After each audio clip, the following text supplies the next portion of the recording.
O que é a anomalia do Atlântico Sul e por que isso importa para o libertarianismo?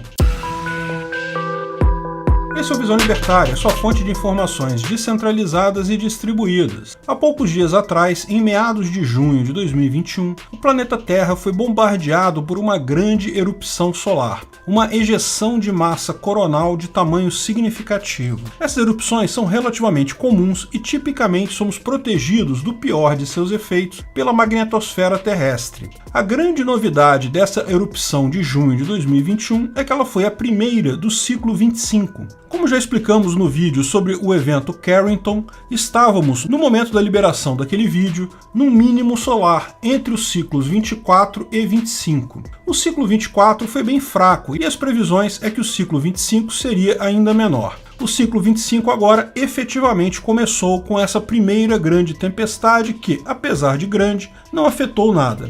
O último ciclo foi fraco, portanto, a última tempestade que efetivamente gerou danos aconteceu em 2003, no auge do ciclo 23. Essa tempestade, conhecida como o evento de Halloween de 2003, porque aconteceu por volta do dia do Halloween, no final de outubro, levou a auroras em locais pouco usuais, até na Flórida teve aurora. Vários transformadores próximos ao Polo Norte foram afetados. A Suécia teve grandes blackouts. Próximo ao Polo Sul, isso é mais raro porque as áreas mais críticas a danos por radiação solar são menos habitadas, como mostra esse mapa. Porém, estranhamente, muitos transformadores na África do Sul sofreram pane nesse evento de 2003. Também teve blackout por lá. A África do Sul fica longe das áreas mais críticas. O que houve? Bem, não há uma certeza sobre isso, mas pode ser que tenha sido influência da anomalia do Atlântico Sul. E essa anomalia também atinge grande parte do Brasil.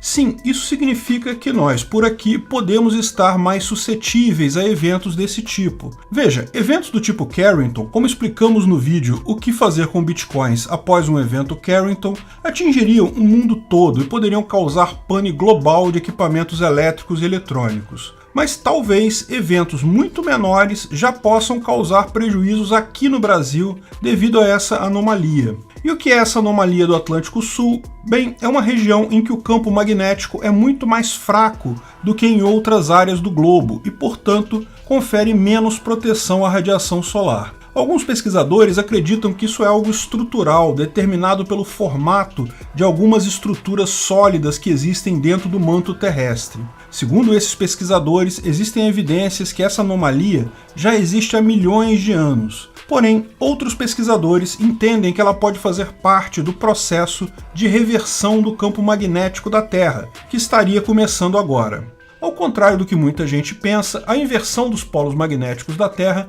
não é uma teoria da conspiração ou maluquice ligada a discos voadores ou aliens. De fato, a reversão magnética é algo bem estabelecido na ciência e descoberto já faz algum tempo com amplos registros históricos. Embora ainda existam enormes lacunas no nosso conhecimento sobre o tema, sim, tudo indica que estamos iniciando o processo de reversão agora. Mas isso não é tão iminente quando falam nenhuma catástrofe que muitos anunciam. Até a anomalia do Atlântico Sul já é bem conhecida e documentada, mas vamos entender o que é isso para saber se é preocupante de fato ou não e o que o libertarianismo tem a ver com isso. Bom, se você teve aula de ciências no colégio, aprendeu que a Terra tem um campo magnético. Esse campo magnético faz com que o planeta como um todo atue como um grande ímã, onde o polo sul desse ímã fica no hemisfério norte, próximo, mas não coincidente com o polo norte geográfico. De fato, nesse momento, o polo se encontra em algum lugar no norte do Canadá e caminhando em direção à Rússia.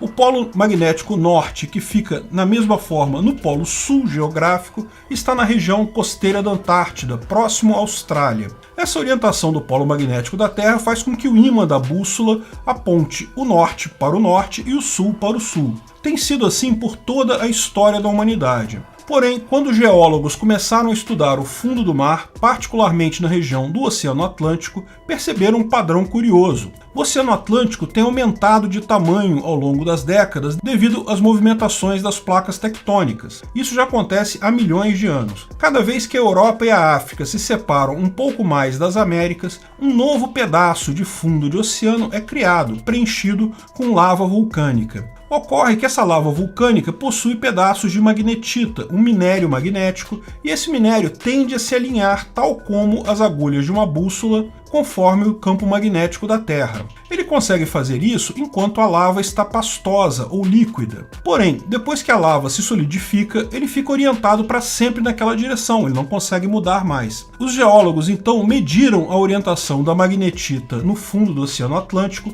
e perceberam um padrão curioso, um conjunto de listras. O que esse conjunto mostrou é que o polo magnético da Terra muda, ele inverte de tempos em tempos. Pelo tamanho das faixas e sabendo a velocidade com que os continentes se separam, estima-se que mais ou menos a cada 200 mil anos acontece essa inversão. Depois isso foi confirmado com erupções vulcânicas em Terra e hoje isso é muito pouco controverso na ciência. Apesar disso, é importante notar que o mecanismo exato pelo qual o nosso campo magnético é formado não é ainda muito conhecido. Embora existam teorias sobre o que gera esse campo magnético, ainda não há consenso científico sobre isso. Volta e meia surgem novas teorias. A mais aceita atualmente refere-se à interação do núcleo da Terra, que é sólido, composto por ferro e níquel, e o manto, que é pastoso e inclui vários outros metais. Recentemente, algumas teorias indicam que existem ainda grandes estruturas sólidas dentro do manto da Terra que podem ser responsáveis pelo campo magnético. De fato, existem estruturas tão estranhas no manto que acabam influenciando a magnetosfera de formas distintas, talvez até gerando a anomalia do Atlântico Sul. Portanto, como não se sabe exatamente de que forma o campo magnético da Terra é gerado, não se sabe de fato como acontece essa inversão. Existem algumas simulações feitas em computador que indicam uma possibilidade de como isso aconteceria, consideradas as teorias mais aceitas para a origem desse campo magnético. Então é importante notar que, embora ninguém questione que exista a inversão magnética, a forma como isso acontece ainda não está bem estabelecida. Conforme essas simulações feitas em computadores, acredita-se que, antes da inversão completa, o campo magnético começa a sofrer com várias anomalias em vários lugares. Essas anomalias vão aumentando de frequência e intensidade, até que, em determinado momento, o campo todo fica quase que anulado. É quase tanta anomalia que não tem mais o campo principal. Em seguida, o campo volta a favorecer um hemisfério, mas o hemisfério contrário ao anterior, concluindo a inversão. Portanto, a mudança se dá através dessas anomalias e a anomalia do Atlântico Sul seria um primeiro sinal de que isso está acontecendo no momento atual. Durante uma inversão, portanto, durante um período de tempo, ficamos sem a proteção do campo magnético. Isso não é problema para nós, seres biológicos. Nós não somos afetados por isso e a vida na Terra já passou por dezenas de inversões desse tipo e a vida sempre seguiu adiante. O grande problema é a nossa tecnologia. Satélites em órbitas, computadores, rede de energia elétrica. Será que isso poderia suportar um evento solar sério ou mesmo eventos solares médios sem a camada de proteção da magnetosfera? Veja, um evento tipo Carrington, mesmo a magnetosfera pode não ser possível proteger todo mundo, mas sem a magnetosfera, qualquer pequena erupção poderia causar o fim de todos os aparelhos eletrônicos na Terra. Portanto, é preocupante ficar um longo período sem a proteção da magnetosfera. Mas veja, esses eventos levam muitos anos. O ciclo completo de mudança do polo magnético leva no mínimo 10 mil anos e deve acontecer em algum ponto dos próximos 100 mil anos. Ok, pode ser amanhã, mas pode ser daqui a 90 mil anos. Vai levar muito tempo ainda até acontecer de fato essa inversão. Não é um problema imediato. Mas veja, muito antes disso, as anomalias já são um problema. E a anomalia do Atlântico Sul é um problema para o Brasil. Mesmo com isso, a probabilidade de isso afetar de forma significativa o país é algo remoto. O ciclo 24 foi bastante fraco. E o ciclo 25, que estamos iniciando agora, segundo as previsões da NASA, seria ainda mais fraco. Porém, existem alguns pesquisadores apontando para o fato que o ciclo 24 foi um ciclo curto. Tipicamente, depois de um ciclo curto, vem um ciclo muito forte. Portanto, há questionamento se esse próximo ciclo será de fato um ciclo fraco. Se for um ciclo forte, poderemos ter problemas já a partir do ano 2025, quando o ciclo chegará ao seu máximo. A tecnologia evoluiu bastante desde o evento Carrington. Hoje, dispositivos elétricos possuem muitas proteções muito melhores do que daquela época. Aterramentos, blindagem, proteções, o que provavelmente evitaria os problemas tão sérios que houveram naquela ocasião. Mas de fato pode ser que, pela primeira vez, isso será colocado à prova. E veja, Talvez isso seja colocado à prova exatamente aqui no Brasil. Por via das dúvidas, não deixe de ter a sua carteira de bitcoins em papel. Obrigado pela audiência.